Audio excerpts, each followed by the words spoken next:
Hey everyone, this is Kalegi with Tim Moore reminding you that SportsSpeak is now powered by SeatGeek. SeatGeek is the one-stop shop for tickets to sporting events, concerts, and so much more. Use the promo code SportsSpeak at checkout for $20 off your first purchase. SeatGeek, let there be live. Now, on to the show. Hey everybody, welcome back to episode 179 of SportsSpeak Live, powered by SeatGeek. Use the promo code SportsSpeak, all caps, one word, $20 off your first online purchase. I'm Kalegi.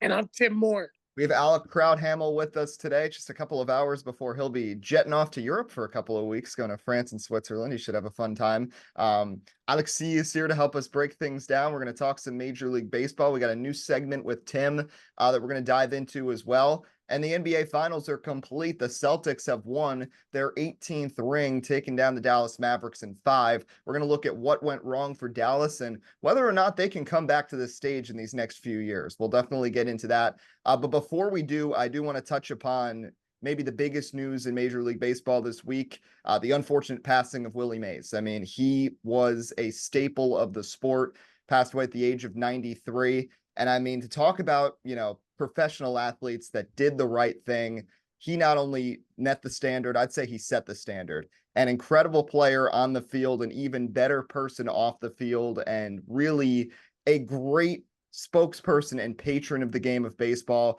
He was so talented in his career too. A lot of people forget whether he was 17 years old playing for the Birmingham Barons all the way through his career with the Giants, and even in his 40s got a game-winning hit in the World Series for the Mets. Such an important figure for baseball, and in a sport where, frankly, a lot of the stars have had some moral and ethical issues, Willie Mays is not one of those people, and definitely someone that a lot of people can look up to. So rest in peace to Willie Mays. Unfortunate now this Rickwood Field game has to become more of a memorial game than a celebratory game, but definitely a great life well lived for Willie Mays. But just wanted to get that out of the way. Rickwood Field game tonight between the Giants and the Cardinals. But right now in Major League Baseball, we're seeing an interesting series that just going on at Yankee Stadium, New York, Baltimore, and got a little feisty, Tim. I mean, some batters getting hit. Aaron Judge gets hit on the hand, misses last night's game.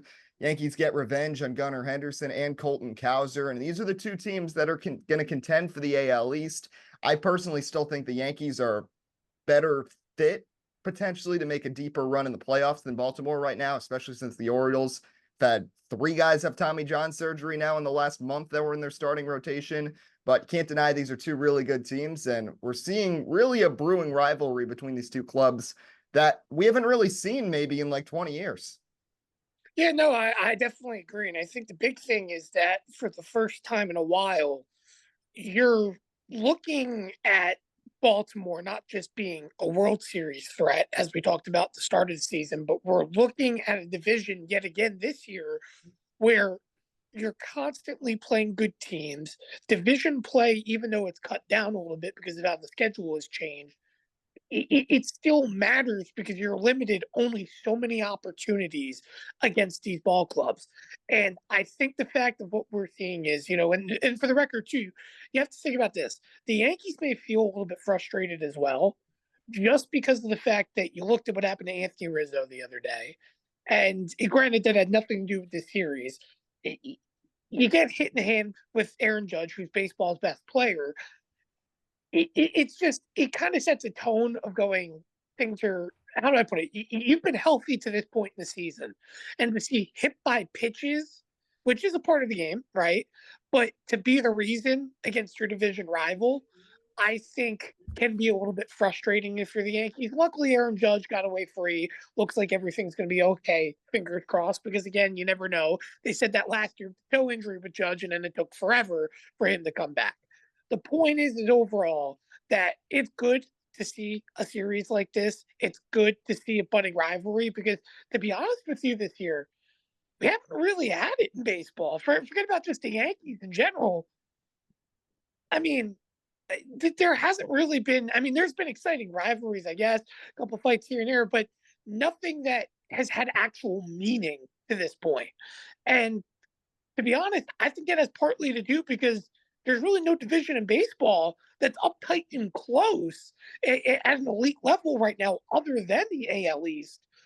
The only other division that I can think of on the top of my head, which isn't even a close battle, is the Phillies and the Braves, and the Braves are down their best player. So when you think about it like that, I mean, it's a good thing for baseball. But I do agree with you on one thing, Eddie, and we'll get into that in a little bit. But I think when you look at the Orioles situation, they still have a lot of points to prove.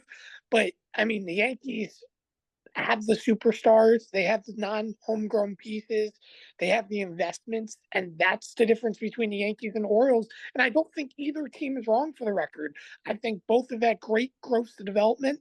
I mean, remember when we started the show, the Orioles were a well below 500 team. They were an embarrassment every season, and they were starting to put themselves in a form. And you're seeing what a good team looks like. You just have to hope eventually Jackson Holiday comes up and performs, because we know his first stint was abysmal, but he's been looking good in the minors. So I'm eager to see what the Orioles have to bring as the season continues to progress.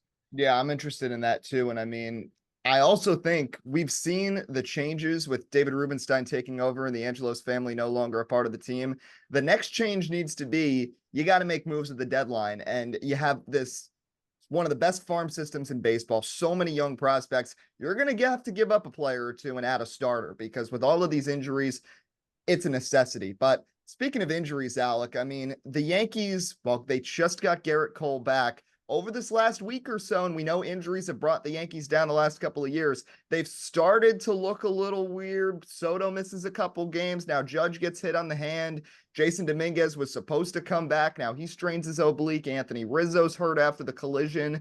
It's not as bad or bleak as it's been in the last couple of years. Your stars are still on the field, but we're starting to see the Yankees getting banged up, which has really undone them these last few years. Yeah, and thankfully Juan Soto and Aaron Judge haven't been with long-term injuries, but it just feels like year in, year out, there's a multitude of injuries around this time that really just dooms the Yankees. I mean, we saw it last year when he ran into that stupid concrete wall at Dodger Stadium. And we're starting to see some cracks, especially around the bullpen, I'd say, because not only are there some guys getting hurt, but they just don't have a lot of strikeout guys in general. And when you get to games and extras like last night's game, you got to have strikeout guys. And it feels like the Yankees just never perform well for whatever reason in extra innings when it comes to that, the new rule in 2020. But yeah, the injuries have sort of begun to mount. Garrett Cole's back, which is good. Jason Dominguez, I think, would have been in AAA for a while anyways, because Alex Verdugo has been playing so well. But it does stink to have him, get an oblique injury. Now he's on the shelf for a while too, after just finishing his rehab from Tommy John surgery. But I think there's going to be a lot of stabilization that needs to happen, because I mean, like I said, we're starting to see some cracks in this Yankees team. I think the catcher debate's a little bit overblown, but I mean, most of the infield, except for Anthony Volpe, has been a bit of a question mark. So we'll see what Brian Cashman does at the trade deadline. I know Ryan McMahon out in Colorado has been a name to watch, at least from what people have been saying about the Yankees. They just signed Tim Hill as a lefty out of the bullpen to just eat up some innings, I would say. So yeah, I think I'm very interested to see how Brian Cashman handles this trade deadline, because this is probably the best chance the Yankees have had to win a World Series in this era. I would say in the last 6 years or 6 or 7 years or so. So Brian Cashman needs to be aggressive, I would say. And there are some prospects that you can trade away. I mean, we're seeing Ben Rice right now fill in at first base for Anthony Rizzo. I think this is about a 1 month trial to see what Brian Cashman needs to do at the deadline. So we're starting to see some cracks in the Yankees, I would say, but there's still time to make moves and kind of see what you have in the trade market and in your farm. Well, the thing is, and Tim, I know you're going to have some stuff to say here. The words Brian Cashman and aggressive usually don't go together, especially what we saw 2022. I'd argue that roster had as good of a chance as this one to contend for a World Series. And the Yankees don't do much at all at the deadline. And the players they get are all injury riddled, and they were all hurt by the end of that season, besides Harrison Bader. So, the Yankees have a problem with that. And Tim, I feel like I'm going to echo the point you're about to say too. There's frankly, and I think we talked about this a couple episodes ago, there's not a lot of teams that we know are guaranteed sellers right now. I mean, the NL wild card race, which we're going to talk about in a couple of minutes, has so many teams still in the mix. And I would make the argument that the Arizona Diamondbacks have changed the course of how trade deadlines will work in the future, because they proved as a team that snuck into the playoffs, you can almost win the World Series. And frankly, the Phillies did the same thing a year before that. Teams realize as long as you can get into the top 6, with the way the format is, you have a real shot to contend for a championship, which makes many teams hesitant to make moves. And that's a big reason why the deadline was pretty stagnant last year. So the Yankees are going to have to be smart. Yes, Brian Cashman is going to have to be aggressive, Tim, but I don't know how many outlets he's really going to have. You mentioned Ryan McMahon. The Rockies are definitely going to be sellers, but besides the Rockies, the A's, maybe one or two others, there are not too many locks of teams that are definitely going to be giving guys away in July. No, there definitely isn't. And I think this is the other thing, though. And I mentioned it a little while ago on Sports Speak before we talked about the deadline even coming to the conversation. This is what I said that my hope is for the Yankees. You've got to understand, with things being tight, you've got to be willing to sacrifice if it means for the greater good. And what I mean by this, for example, Jason Dominguez gets hurt, right? I don't want to trade away Jason Dominguez. And I understand Alex Verdugo has been great.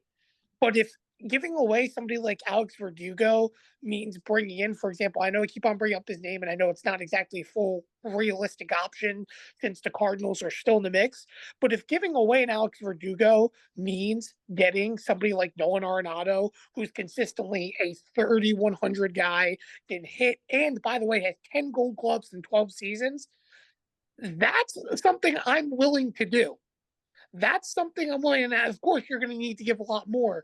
But the point is that you're going to have to sacrifice somewhere in your lineup and trust where you have depth. This is another thing, too, right? I've liked what I've seen from Ben Rice coming up. I want to continue to see him get an opportunity. A lefty first baseman is nice, especially because of the fact of the short porch and how things work. But I would be very, very missed to sit here and say, because I've been very critical of the Yankees, Eddie, over the last 4 or 5 years about one thing in particular: the age of players and getting has-beens to bring in. But you are telling me that there is a first baseman on the market that may not have worked out in Houston. You're telling me that the Yankees can't go get Jose Abreu? You want Jose Abreu? I want Jose Abreu. Shot. Listen, I understand that. I understand he's old. But let's not act like he didn't just come off a season where he had 97 RBIs. He can still hit 20 home runs. Even if Jose Abreu bats at best, let's say a 220, I hate to say it, that's right around the numbers Anthony Rizzo is producing. The only difference is, and yes, you'll get Anthony Rizzo back this season. That's not the argument. The point is that when you compare the stats of what they've done over the last 2 years, Jose Abreu has actually slightly been a better player than Anthony Rizzo, statistically speaking. And so what? Obviously now it's late in the season. Let's say he doesn't even play until mid-July for the Yankees, right?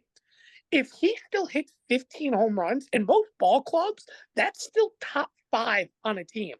So for me overall, if he's going to produce more power in a Yankee stadium than what Anthony Rizzo does, yeah, he's not the better defensive player, but he also has the better accolades.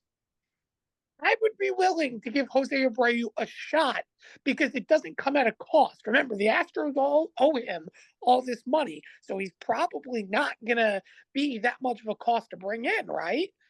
So I'd be willing to give it a shot. It's a freebie. That is my point. It is a freebie to go get, and you could still go make moves at the deadline and still evaluate your first base situation. For the record, I want to give Ben Rice a chance. I'm not saying that he's not good, but you have a proven player right there that just struggled in the wrong place. And very clearly, again, last season, while he didn't hit for a high average, it wasn't abysmal. It was very comparable to what Anthony Rizzo was doing. But he's 37. He's 37 years old. It's clear that How old is Anthony Rizzo?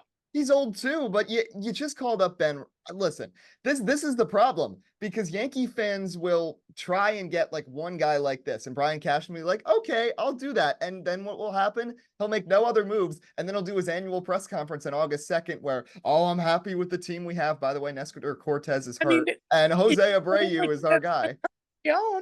Except that was a trade, and of course you got him for relatively cheap. But what is the problem of getting a guy that does have the capability of recency. That's the difference. When the Yankees went out and got somebody like Josh Donaldson, he didn't do something relevantly recent from all the way back of his MVP times. He was barely hitting that solid average. And yes, he was still a decent defender, but he was just hitting the home runs, and that's it. When the Yankees didn't need that. My point is compared to last season, right? When I argue that the Yankees need somebody that can hit 300 and you need somebody else for a high average.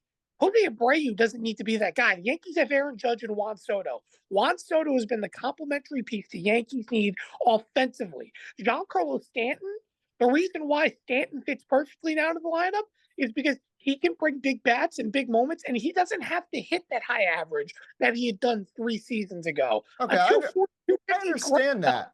But, you still need other guys. And I mean, I know what you already have, but clearly it's not enough. And we've seen this Yankees team, and we've seen this story told so many times before. Alec, I need you to settle this debate. Is Jose Abreu someone the Yankees should be pursuing at all? I mean, I personally think he's cooked. I would not. If they were to bring him in, I think it would be as like a platoon guy against lefties to sub out for, as a fill-in for Ben Rice, when he faces lefties. But I do think Abreu's cooked. I mean, he's 37 years old. I wouldn't be very happy if the Yankees were to bring him in. I mean, even last year, he was still a below average bat with an 86 WRC plus. And this year in 35 games with Houston, he had a WRC plus of 2. Might I remind you, the league average is 100. So I think he's completely cooked. I would not like to see the Yankees take a flyer on him, but if they had to, it'd probably just be as a platoon bat for Ben Rice occasionally. But I think there are other options. DJ LeMahieu can still play first base. He hasn't looked that good since coming back from the injured list, but I think he would be a better option because he's a better defender and he can at least put the ball in play. Yeah, and here's one more thing I got to say. Like, the Yankees have prospects to make moves right now. We're not sitting back in 2017 where it's just like, oh, what can we trade Clint Frazier for?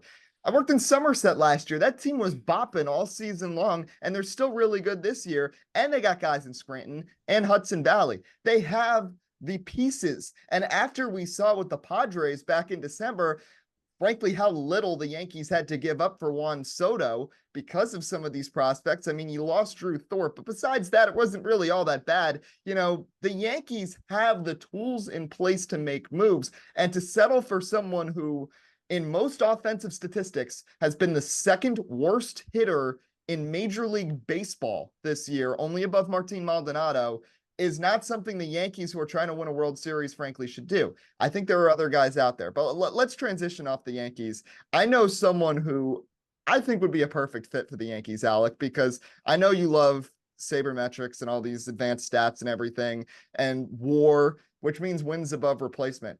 I can't think of someone who was a ceremonial first pitch thrower who had more impact compared to anyone else you can replace him with than this man right here, Grimace.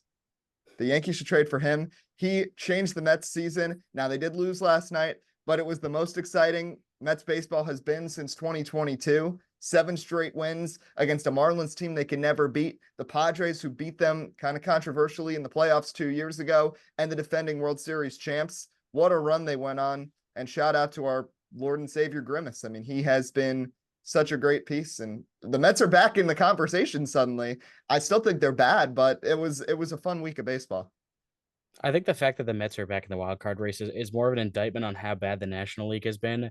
Is there still like 4 teams in the NL with a winning record? Yeah. Is there more, or is it still I think 4? there's only 4.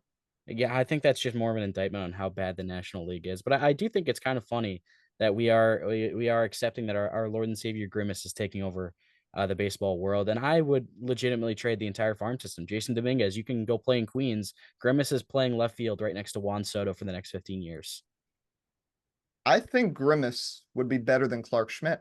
I do think. I think in a situation where Clark Schmidt's healthy and you're trying to decide between a 5th starter, Grimace got the Mets 7 wins. I can't think of Clark Schmidt single-handedly getting the Yankees 7 wins at any point. He could in the bullpen. I think when Clark Schmidt was in the pen when he first started with the Yankees, I felt he was a lot better of a choice than Jonathan Loaisiga, who of course now is hurt. But I think for the Yankees, there's a lot of good options. And when you look at it, Clark Schmidt going to the pen isn't the worst case scenario. It only adds depth to what's been a solid team. But I get the Grimace side, but you have to think about it like this. Knowing Brian Cashman, the Yankees would do the opposite, so they're probably going to get the Burger King. That's probably what'll end up happening. And the Burger King is Jose Abreu.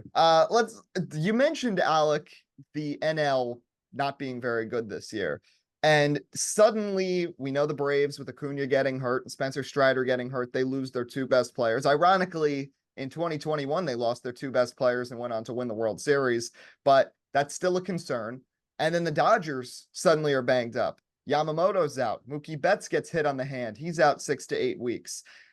It's starting to look like yet again, the mediocre National League could end up producing a really mediocre team potentially that makes it to the World Series, because the Dodgers and Braves have not been reliable in the playoffs and now have injuries, and we'll see how this develops as the season goes on. And besides them, I mean, Philadelphia has been really good as a wild card team over these last 10 years. When they have a high seed, and I'm going way back to really since they made their back-to-back World Series appearances, they have not been a good team when they win the NL East in the playoffs. I mean, when they got eliminated by the Cardinals back in 2011 is one that I think of. They have not lived up to the expectations. They do worse when they're better in the regular season, and they do better when they're worse in the regular season in the playoffs. And I mean, besides that, it really feels like the NL is wide open because the Brewers are winning the Central, and I don't think they're very good. And they've really only been relevant one time in the last 20 years. And then Craig Counsell decided to pull Wade Miley after 4 pitches in the NLCS. And after that, they kind of fell apart in that series. Like, I don't know. I feel like this could be another story of a team like a Diamondbacks team from last year, maybe one of the teams from the NL Central, maybe the Giants, maybe the Padres, who have flown under the radar, that can kind of sneak through into the picture, Alec, because the NL, again, yeah, it's pretty mid, but it is wide open. Yeah, I think the Cardinals, they're the second wild card team right now. I think they have the talent to do it, but I just don't believe in them at all. From like a vibe standpoint, the Nationals are somehow sitting at 1 game under 500 in the third wild card spot, but I'm keeping an eye on the Padres, like you said. I feel like they have the talent to make a playoff run. I mean, especially looking at the pitching. Granted, they have 2 guys out right now, but they have the rotation, that can carry a team in the playoffs. I mean, you got Joe Musgrove, who has playoff experience. Same with Yu Darvish, guys like that. They also still have Dylan Cease that they acquired in the winter last year. So I think they have the talent to do it. And they also have Fernando Tatis, obviously Manny Machado, star. They have young guys too, but I don't know. They just have not, for whatever reason, under multiple different managers, they haven't lived up to expectations. The Diamondbacks are going to be interesting too because they are also underachieving, I would say. I think Corbin Carroll is still suffering from that shoulder injury that he suffered last year, and his bat he's been completely sapped of his power. He still has the speed, but his power just isn't there anymore. The Pirates, I think, could be a sneaky buyer at the deadline. Now, that would have to depend on whether they actually decide to make a move, which usually they don't. But they have a 1-2-3 that could carry you in a playoff race. You got Jared Jones, Paul Skeens, and Mitch Keller, and they have some sneaky good offensive pieces. You got O'Neal Cruz, of course, Brian Reynolds, Kid Brian Hayes, that core. I think they could be a sneaky team to make a move at the deadline, but of course, this is the Pittsburgh Pirates we're talking about, so the moves are kind of always never made. But if they feel like that they're in a good position to make a run, you could see them make some moves and try to move farther up that wild card race. Interesting stuff. Well, before we move on to the NBA Finals to wrap up the show, we have a new segment we're doing. It's called Tim's Tiers, where we're going to have Tim go through a top 5 in a certain category. And jumping off this subject, Tim, who are your 5 favorites right now, halfway through the season, to win the 2024 World Series? Well, let's start it off. Number 5, I'm going with the Philadelphia Phillies. Now, I'm sure you're going to probably say it's my hatred for Philadelphia, but I have statistical proof to why the Phillies are the 5th best team. They have played the least amount of games, along with the Dodgers, against above 500 teams, and they are only 6-6. And you talk about the struggle in the NL. How about Major League Baseball? Only 6 teams in general above 500 against 500 or greater opponents when playing them. And the Phillies being at only 500, despite dominating, a little bit devastating. It stinks to see. Number 4, I'm going with the Cleveland Guardians. I'll tell you what, their pitching staff has been lights out this season, but what has impressed me the most is their capability of putting the bat on ball. I mean, the Guardians have a little bit of depth. They've been sneaky successful this year. I think that if there's an AL surprise, this could be the team that can make the run. Number 3, I'm going with the Baltimore Orioles. I mean, there has been no team more battle-tested than the Orioles this year. 24 wins against above 500 opponents. I think it's a 24-10 record, if I recall. And they constantly win against good teams. And when you win against good teams, that results in success. And Eddie, you want to talk about the deadline? Here's the big thing. If the Orioles go out with their depth they have in the farm system and get themselves a superstar, this team could be pushing itself to the World Series this year. Number 2, I'm going with the Yankees. I mean, let's put it like this. The Yankees have that, but you still got to prove to me you got to get there. They have all the pieces they need. They just need a superstar third baseman or an answer at first and a little bit of pitching help, and the Yankees could find themselves there. Like the Orioles, they've beaten a lot of good baseball teams. They're just a notch down behind Baltimore, but that AL East in general has been a powerhouse, so that doesn't surprise me. And number 1, this one shouldn't be a surprise. It's the Los Angeles Dodgers. 9-3 as well, only 12 games against above 500 opponents this year. But even with the injury woes, this team is stacked for a reason. They have good players. They have what it takes. And I think the Los Angeles Dodgers right now still have to be the World Series favorite. I do like the Guardians shout. They've been really impressive this year. The AL Central in general, taking the White Sox out of the picture, all those teams have played, I'd say, above expectations this year. So credit to that division, which has been kind of irrelevant the last few years. But let's go to the NBA, guys. Game 5, Celtics win it. They cruise to victory. Jason Tatum with a really corny celebration afterwards, and he doesn't even get MVP. Jaylen Brown does. But, I mean, Alec, first off, got to give credit where credit is due to the Celtics team. Got to give a lot of credit to Billy King, first of all, because of making that trade. But, you know, I saw like Rob Perez did a ranking of teams and things that the Celtics can thank the most for this. He didn't say the Sixers or the Lakers. I mean, back-to-back drafts. You got Lonzo Ball and Markelle Fultz and Ben Simmons and Brandon Ingram going early in these drafts. And Tatum and Brown, as Tim... I got a cramp. I got a really bad cramp. Go ahead. I just saw you thrusting over there. Anyway, Jaylen Brown and Jason Tatum fall to Boston with the 3rd overall pick. But, you know, the Celtics just have built such a good roster. And Joe Mazzulla, I mean, Ime Udoka was a good coach too. He's got to be kicking himself right now. Just couldn't control himself in that front office and misses out on a championship. But Mazzulla did a good job keeping this team together despite intense scrutiny all year. Drew Holiday, great addition. Porzingis contributes. Peyton Pritchard is just chucking up half-court shots like someone we both know, Alec. I mean, he is just cooking. And the Celtics just are 8 deep in that lineup, consistently making plays, and Boston absolutely deserved this championship. Dallas, a worthy opponent. We'll talk about them in a minute, but credit where credit is due. The Celtics were the best team in the league this year, and I'd argue once again, I'd say the 5th straight year where the best team in the NBA actually wins the championship. The Celtics were the class of the league, and they're rewarded with their 18th ring. Yeah, it's kind of weird to look back, you know, looking into the future, how this Celtics championship is going to be remembered, because you're right. They were the best team by far in the entire NBA throughout the year, but they almost disappointed in the playoffs. But I wouldn't say disappointed, because they, I mean, really only lost 2 or 3 games. But I mean, this series ended the way that Boston deserved for it to end at home. They went 37-4 at home. Their 2 stars, Tatum and Jaylen Brown, both showing out. Tatum, he got a lot of scrutiny for his inefficient shooting, but his defense and his passing have been so good in this finals, especially in Game 5. He had 11 assists and 8 rebounds to go along with his 31 points. He really turned it on in the second half. And I mean, you look at some of the role players, they just have so many good role players. Al Horford, even in his old age, is back to playing like prime Al Horford. Drew Holiday is still playing like a complete man in the playoffs. And he had 15 points and 11 rebounds, 4 assists in that game 5 clincher. Derek White has turned into one of the best role players, if not the best role player in the NBA, almost made the All-Star team.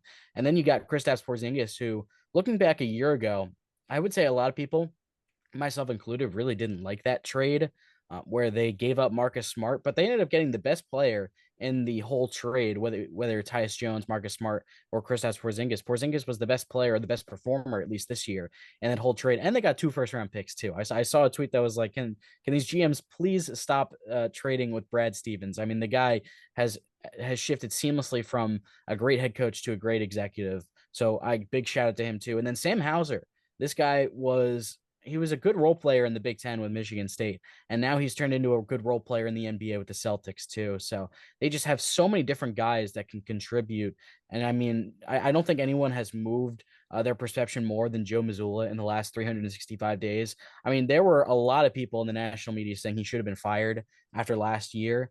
And then they come back and just absolutely wipe the floor with the rest of the NBA and win the title. And I think, as much as the Celtics team is really talented and Joe Mazzulla definitely benefits from that, I think he coached really well throughout the playoffs and, getting his defense ready and just a lot of the execution that he's preached throughout the press conferences and in the media and all that.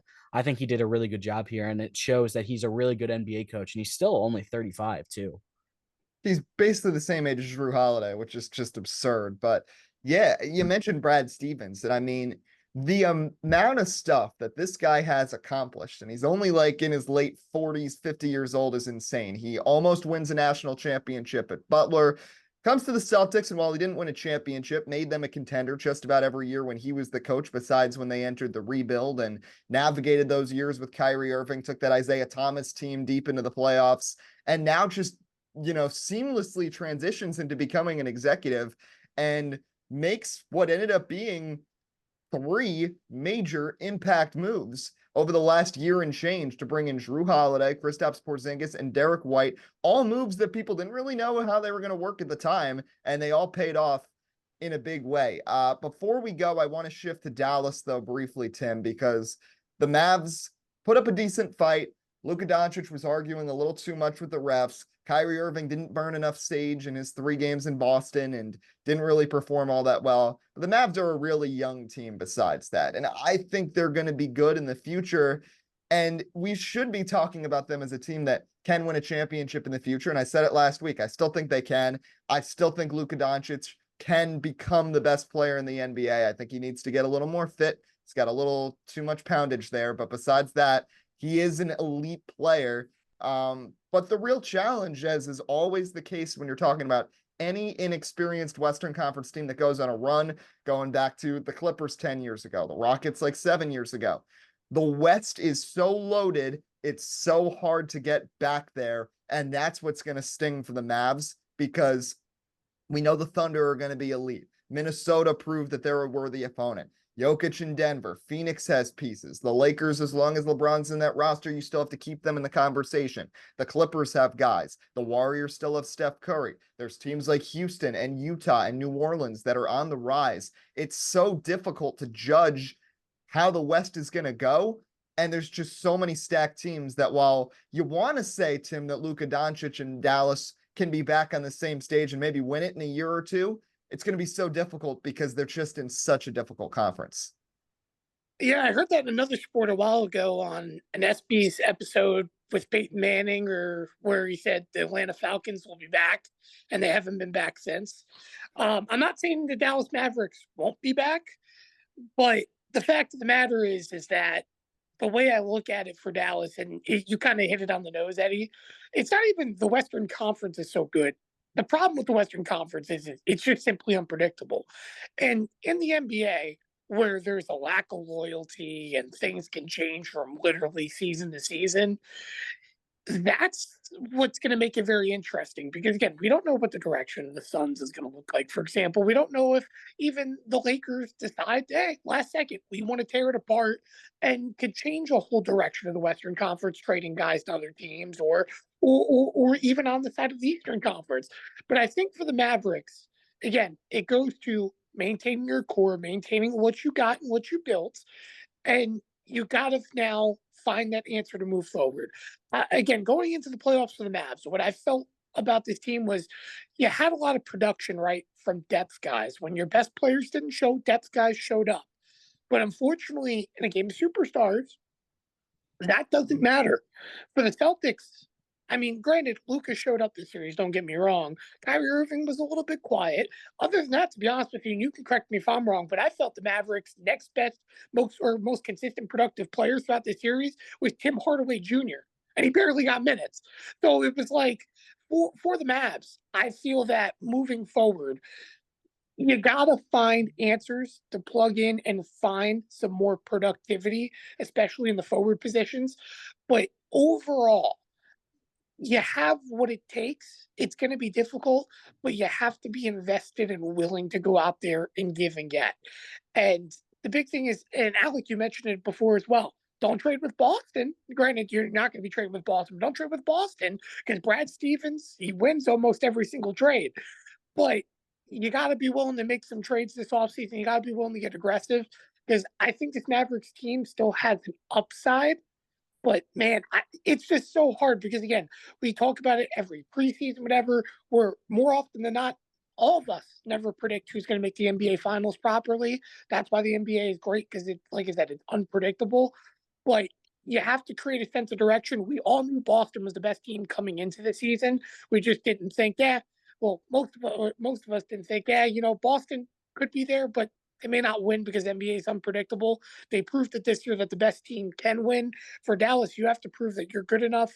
Getting investments and going out there and being aggressive this offseason can help that to get them back to the right direction.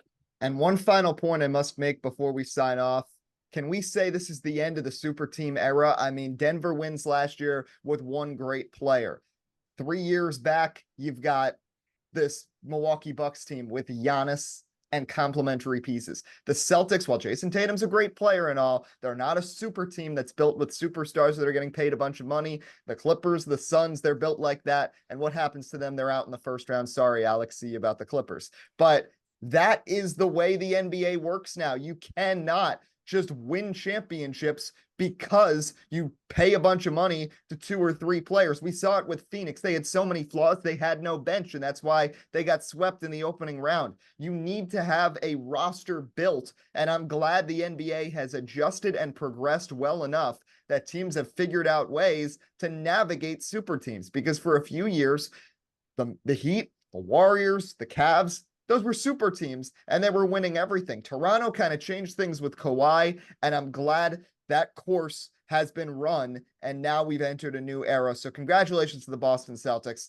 on this championship. That's going to do it here for episode 179 of Sports Speak Live. We're 4 years into this show. Definitely have a lot of more fun coming along. Alec Crouthamel, thanks for joining us. Say hi to Wemby for us while you're in France. But that's going to do it for this episode. We'll be back next week. NFL's right around the corner. We're going to start going through some Eagles and Giants schedules very soon, too. Those have been some crazy episodes the last couple of years. So stay tuned for that. But until next time, I'm Eddie Kalegi. And I'm Tim Moore. Signing off of Sports Speak Live, episode 179. We'll talk to you next week.